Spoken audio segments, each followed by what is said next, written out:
جس میں وہ پلا ہے، جس صحبت میں بیٹھا ہے، وہاں سے پک کی ہیں اس نے، اور ایک جبلت ہے. فطرت بدل نہیں سکتی کسی طور میں. جبلت کو انسان ٹیم کر لیتا ہے تھرو ٹریننگ.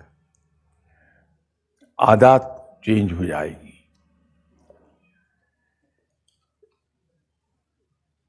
جب ہم جبلت کو کنٹرول کر لیتے ہیں تو اس کے انعامات ملتے ہیں. اگر کہیں کوئی بڑی آواز پیدا ہو یکلخت، تو ایک تو ہم سب کا ایک بائی انسٹنکٹ ریئیکشن ہوگا، ہم اس طرح سے کریں گے. دوسرا یہ ہوگا کہ ہماری ایک کوشش یہ ہوگی کہ اٹھ کر کھڑے ہو کے ہم دیکھ لیں کہ کہاں یہ آواز پیدا ہوئی ہے، کیا واقعہ ہوا ہے. اس لیے کہ ہماری ٹریننگ نہیں ہوئی.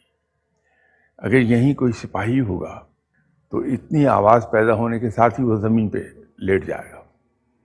وہ اٹھ کے کھڑا ہو کے کبھی نہیں دیکھے گا. اسی میں اس کی جان بچتی ہے. یہ جبلت کو ٹرین کیا گیا ہے. اسی طرح ہماری فطرت میں، ہر آدمی کی فطرت میں کاہلی ضرور ملے گی، صرف ڈگری کا فرق ہوگا. نماز کا ٹائم آتا ہے، ہماری دلچسپی کا کوئی پروگرام لگا ہے، دلچسپی کی کوئی گفتگو ہو رہی ہے، دوستوں کے ساتھ بیٹھے کھیل رہے ہیں ہم، تو فطری طور پہ ہمارا ریئیکشن یہ ہوگا کہ اچھا ابھی بہت ٹائم میں پڑھ لیں گے. وہ بہت ٹائم ہے کرتے کرتے نماز کا وقت ہی نکل جائے گا. لیکن اگر ہم اپنی اس کاہلی کو دبا لیں، اپنی خواہش کو دبا لیں کھیلنے کی، گفتگو کی، کھانے کی، اور ہم نماز پڑھ لیں، تو اس کا اجر ہمیں ملتا ہے ثواب کی صورت میں. اسی طرح ہر انسان کے اندر ایک انسٹنکٹ ہے، وہ ہے سروائیو کرنے کی. آدمی بائی انسٹنکٹ سروائیول کی طرف جاتا ہے. اب اس کو لوگ ٹرین کر لیتے ہیں خود. اپنی فکر کرنے کی بجائے اپنے کولیگز کی فکر کرتے ہیں. اسی طرح اپنے ذاتی خواہشات کو پورا کرنے کی ایک شدید خواہش ہوتی ہے ہمارے اندر. جب ہم اس خواہش کو دبا لیتے ہیں، ٹیم کر لیتے ہیں، تو اس کا انعام ہمیں یہ ملتا ہے کہ ہم سیلف لیس کہلانے لگتے ہیں. اور اسی طرح آدمی اپنی کمائی سے آسانی سے جدا نہیں ہونا چاہتا. کوئی آدمی نہیں چاہے گا کہ وہ part with his hard earned money like that. اس کے لیے اپنی اس چیز کو دبانا پڑے گا، فطرت کو. تو اگر جو آپ نے سوال پوچھا اس کا آخری حصہ یہ تھا کہ اگر ایسے آدمی کے ساتھ آپ کا تعلق جڑ جائے، اور آپ نے چونکہ روحانیت کے اینگل سے پوچھی بات، تو فقیر کا رویہ اس معاملے میں بڑا سمپل ہے کہ فقیر دوسرے آدمی کی کسی کوتاہی، غلطی یا اس قسم کی کوئی چیز اس پہ گرفت نہیں کرتا، پوائنٹ آؤٹ بھی نہیں کرتا، کیونکہ اس کے نزدیک قرآن کا یہ فرمان رہتا ہے کہ رب معاف کرنے والا ہے اور معاف کرنے والا ہے. ایک اور سوال ہے کہ میں نے بہت دفعہ دوستوں کو آزما کے دیکھا ہے اور وہ آزمانے پہ پورا نہیں اترتا. تو میرا اپنا یہاں سے ایک کمنٹ مطلب اس حوالے سے یہ ہے کہ دوستوں کو آزمانے کی ضرورت ہی کیوں پیش آئے؟ مطلب ایسا ہونا ہی نہیں چاہیے. دیکھیے، دوست کو کبھی آزمانا نہیں چاہیے. نہیں چاہیے جی. ہو سکتا ہے کہ وہ کسی وجہ سے مجبور ہو اور ہم اسے سمجھ نہ سکیں، ہماری دوستی ختم ہو جائے. دوست کو کبھی نہیں آزمانا چاہیے. لیکن یہ جو لفظ دوستی ہے، یہ بھی ہمارے یہاں بہت بڑے پیمانے پہ بڑا فریلی استعمال ہوتا ہے. ایک صاحب تھے، ان کی بیگم کا انتقال ہو گیا پہلے بچے کی پیدائش کے ساتھ ہی. ٹھیک ہے. وہ اچھے بھلے آدمی تھے، انہوں نے شادی نہیں کی بلکہ اپنے بیٹی کی پرورش باپ اور ماں دونوں حیثیتوں میں کی. تھے بہت مالدار. تو گھر میں ماں تو تھی نہیں، نوکر تھے، پیسہ کھلا تھا. تو بچے میں کچھ ایسی عادات پیدا ہو گئی کہ دیر تک باہر رہتا تھا. باپ کرتا رہتا تھا. تو باپ نے کئی بار سمجھایا تو وہی ہر بار یہی جواب دیتا تھا کہ میں اپنے دوستوں کے ساتھ تھا. تو ایک دن پھر باپ بیٹے میں یہ ڈائلاگ ہوا. تو بیٹے نے پھر کہا کہ ابا میں دوستوں کے ساتھ بیٹھا تھا. تو باپ نے کہا کہ بیٹا یہ کوئی بھی آپ کا دوست نہیں ہے، یہ صرف محفل کے ساتھی ہیں. ان میں سے ایک بھی ایسا نہیں جو وقت پر تمہارے ساتھ کھڑا ہو جائے گا. تو بیٹے نے کہا کہ نہیں، جیسے ہم بھی اس عمر سے گزرے ہیں، اس وقت ہمارے ریئیکشنز تھے. تو اس نے کہا نہیں، یہ سبھی بڑے مخلص دوست ہیں. تو باپ نے کہا اچھا ایک کام کر لو، تمہارے اتنے زیادہ دوست ہیں، کسی ایک سے 10,000 روپیہ ادھار لے آؤ. ٹھیک ہے. بیٹے نے کہا کہ یہ کون سا مشکل کام ہے، میں ابھی لا دیتا ہوں آپ کو. چلا گیا. ہر دوست سے جس سے وہ ملا اس سے جا کے کہا کہ مجھے اس طرح 10,000 روپے کی ضرورت ہے، آپ دے دیں. ہر ایک کا ایک ہی جواب تھا، وہ ہو یار تم لیٹ آئے، میں نے آج ہی فلاں جگہ پیسہ اپنا سارا کمٹ کر لیا. رات ہو گئی،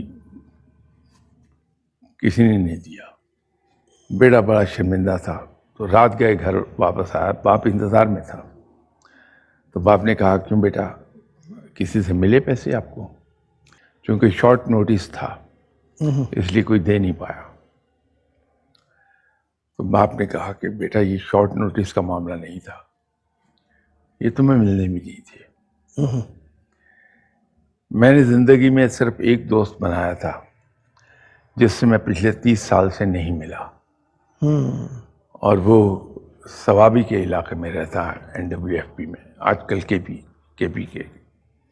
وہ ان دنوں سیٹلڈ ایریا نہیں تھا ثوابی کا. اور میں تمہیں دکھاؤں کہ دوست ہوتا کیا ہے. تو یہ باپ بیٹا گاڑی میں ثوابی چلے گئے، لیکن وہاں ذرا سا لیٹ پہنچے. تو ان دنوں ثوابی میں یہ تھا کہ عشاء کی نماز کے بعد دروازے بند کر لیتے تھے گھر کے، وہ نہیں کھولتے تھے پھر. تو یہ عشاء کی نماز کے بعد پہنچے، سردی تھی. تو باپ نے اس دوست کے گھر پر جا کے نوک کیا.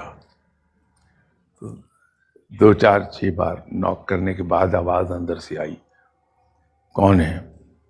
تو اس نے آواز پہچان لی. کہنے لگا میں تمہارا دوست ہوں، لاہور سے آیا ہوں. تو اس نے کہا اچھا 1 منٹ ٹھہرو، میں دروازہ کھولتا ہوں. کھڑے ہوئے 15 منٹ گزر گئے، 20 منٹ گزر گئے، دروازہ نہیں کھل رہا تھا. تو بیٹے نے کہا کہ ابا کم از کم میرے دوستوں نے مجھے ڈرائنگ روم میں بٹھا کے کوئی ٹھنڈا ونڈا گرم چائے کچھ تو پلا دی تھی، یہاں تو دروازہ ہی نہیں کھول رہے آپ کے دوست. کہا ایسا ہو نہیں سکتا، ضرور کوئی ریزن ہے، ہم 5 منٹ 10 منٹ اور انتظار کرتے ہیں پھر چلیں گے. 5 منٹ کے بعد دروازہ کھلا تو اس کا دوست باہر نکلا اور گلے والے ملا بڑے گرم جوشی سے، اور کہنے لگا کہ چلو کہاں چلنا ہے. تو اس نے کہا کہ کمال کے آدمی ہوں، میں اتنی دور سے تمہارے پاس تمہیں ملنے آیا ہوں، تم مجھے کہہ رہے چلو کہاں چلنا ہے. اس نے کہا دیکھو یہ سیٹلڈ ایریا نہیں ہے، خطرناک ایریا ہے. اگر ایک آدمی 30 سال کے بعد میرے پاس آیا ہے تو پھر 3 ہی ریزنز ہو سکتی ہیں.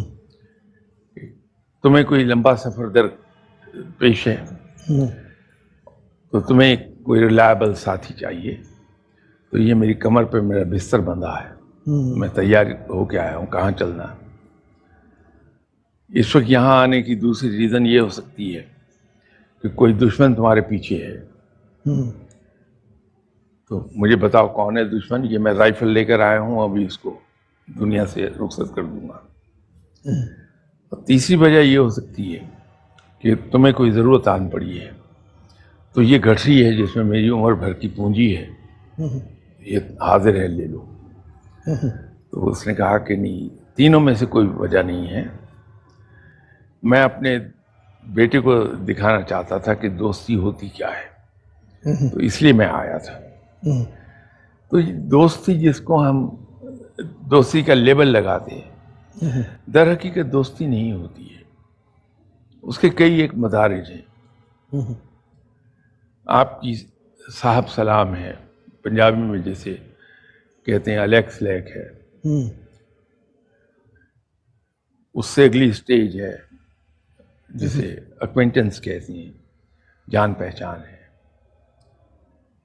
اس سے آگے ہے کہ تعلقات ہیں انسان کے, پھر گہرے تعلقات ہیں. اس کے بعد کہیں دوستی کی باری آتی ہے. لیکن ہم جس سے ملتے ہیں اس کو ہم کہتے ہیں یہ میرا دوست ہے. دوست نہیں ہے. دوست تو زندگی میں 2-3 ہی ملیں گے آپ کو. جی آپ کے پاس ہے مائک؟ جی. میرا آپ سے سوال یہ ہے کہ کہتے ہیں کہ محبت انسان کو خود غرضی پر مجبور کر دیتی ہے, اور اس میں کتنی سچائی ہو سکتی ہے؟ جیسے ماں کے بچوں سے محبت, بیوی کی خاوند سے. دیکھیے, محبت نہیں ہے جو انسان کو خود غرض کرتی ہے.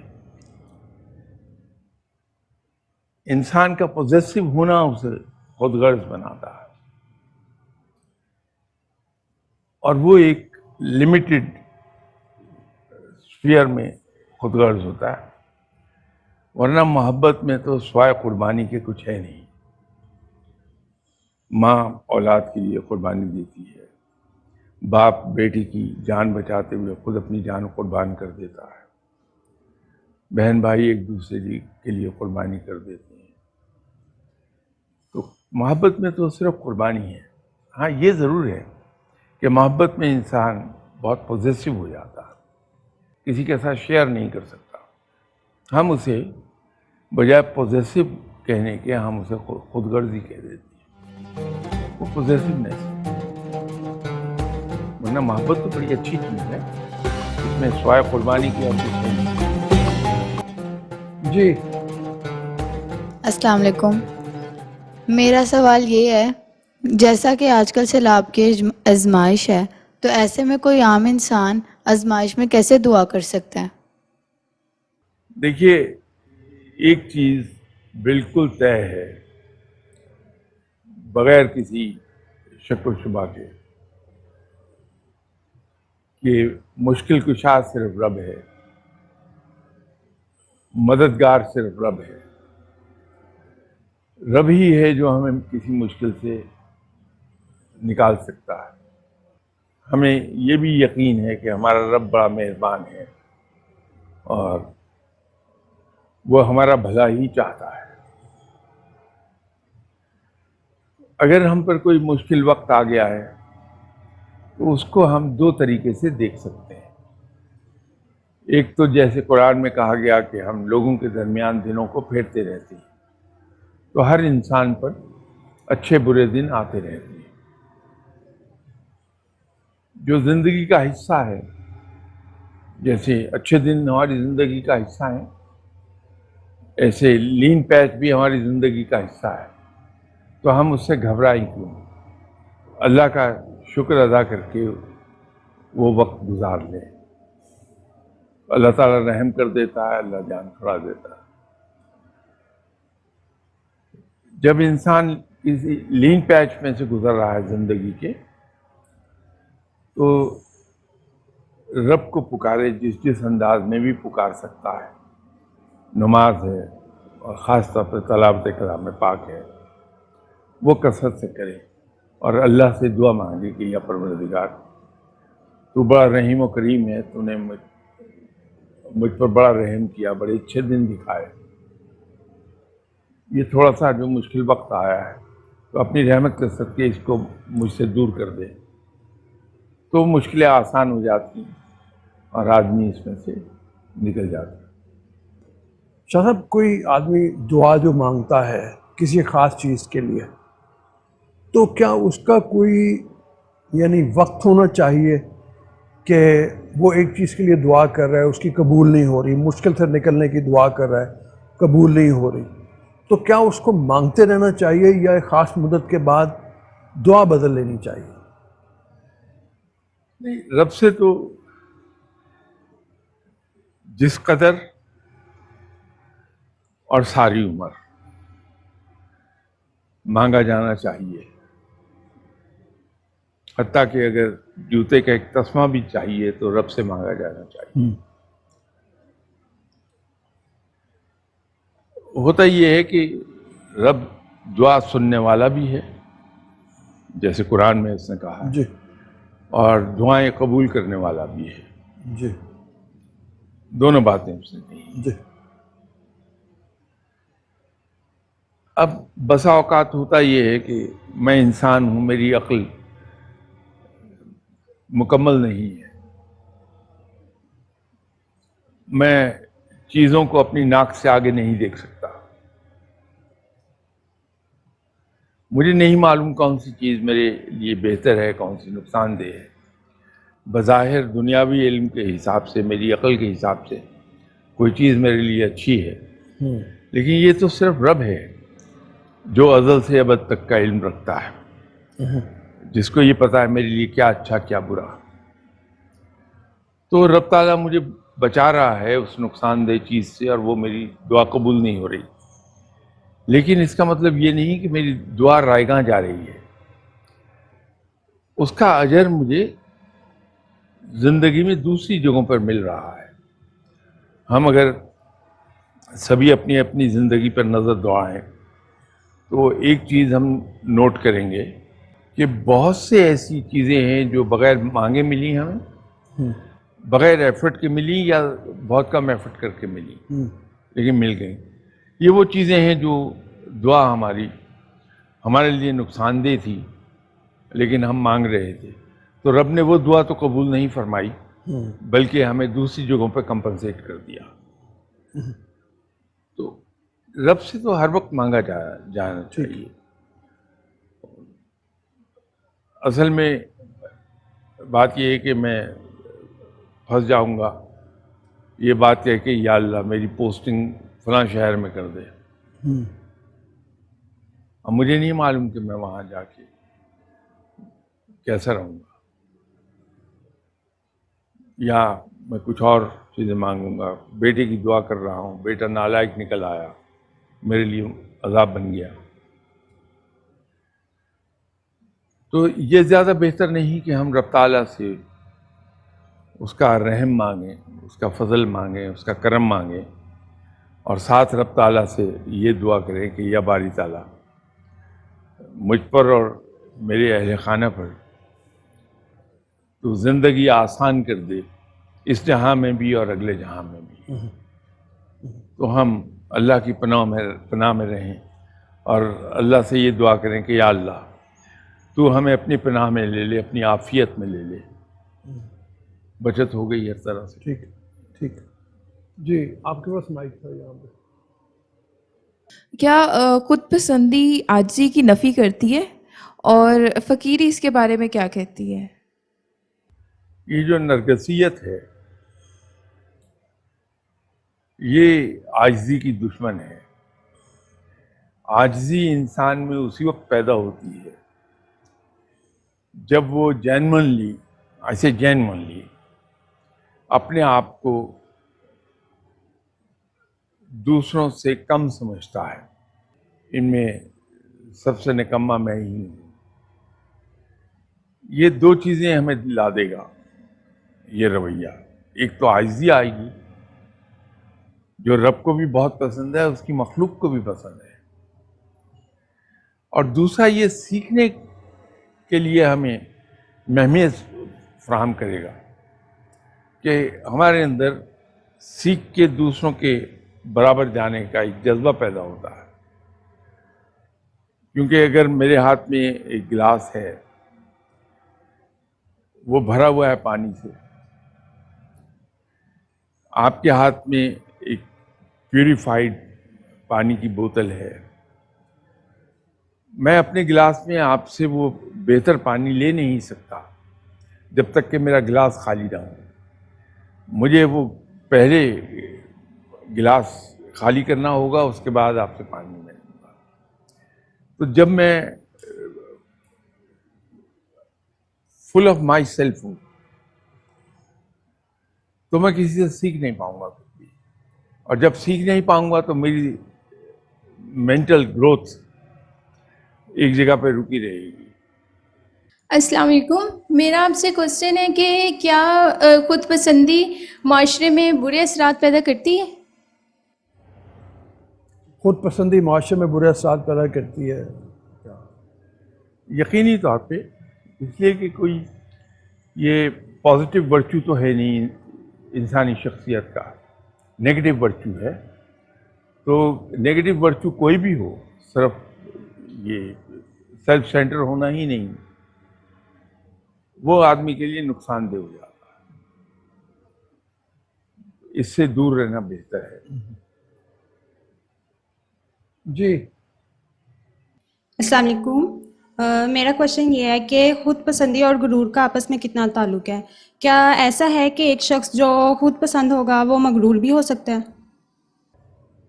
یہ دونوں لازم ملزوم ہیں. جب ہمارے اندر خود پسندی آتی ہے تو ہمارے رویے بالکل ایسے ہو جاتے ہیں کہ دیکھنے والا یہ سمجھتا ہے کہ ہم مغرور ہیں. تو اس جڑ ہی کو ختم کر دیا جائے کہ ہم خود پسندی سے دور ہو جائیں. اور اس کا بہترین علاج وہ ہے جو اسلام نے بتایا کہ جب کوئی آدمی ہمارے سامنے ہماری تعریف کرتا ہے تو اس کا منہ خاک سے بھر دیا جائے. جب ہم تعریف کو پسند نہیں کریں گے تو ہمارے اندر خود پسندی آتی نہیں. اور دوسرا اس کا علاج ایک یہ ہے کہ ہم اپنے سے بہتر، اپنے سے زیادہ پڑھے لکھے لوگوں میں بیٹھیں. تو جب ہم ان کے درمیان بیٹھیں گے تو ہماری اس جبلت کو ٹھیس پہنچے گی، اور آہستہ آہستہ ہمیں احساس ہوگا کہ ہم کچھ نہیں جانتے. تو وہ خود پسندی سے نفی ہو جائے گی اپنے آپ.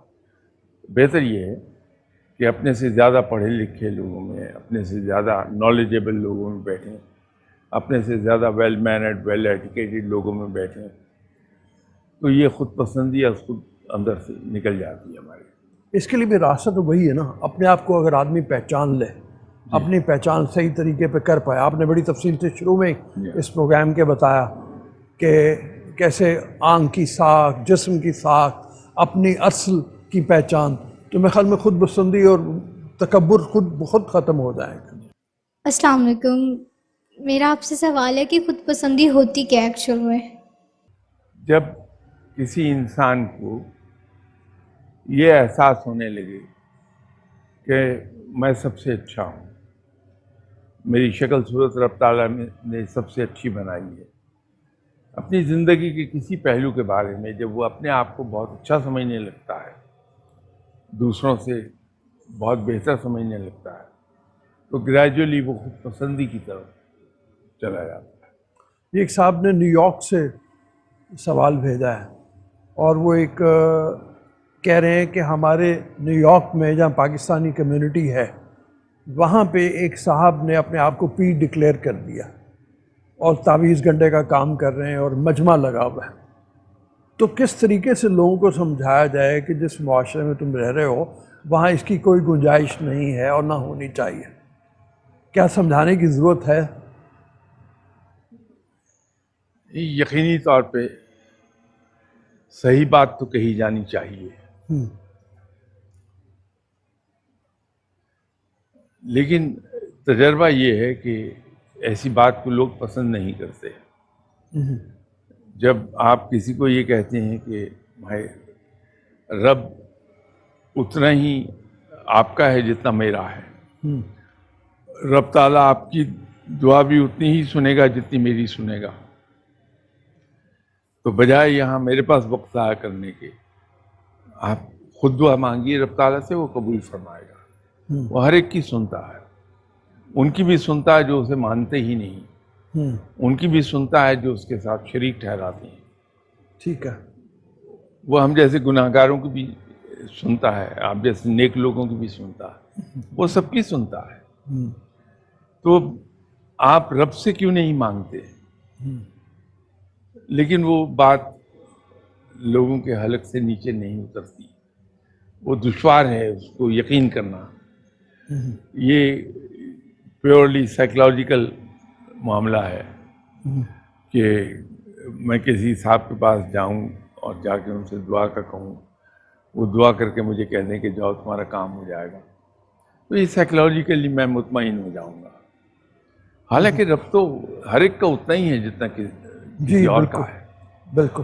اور رب سب کی سنتا ہے.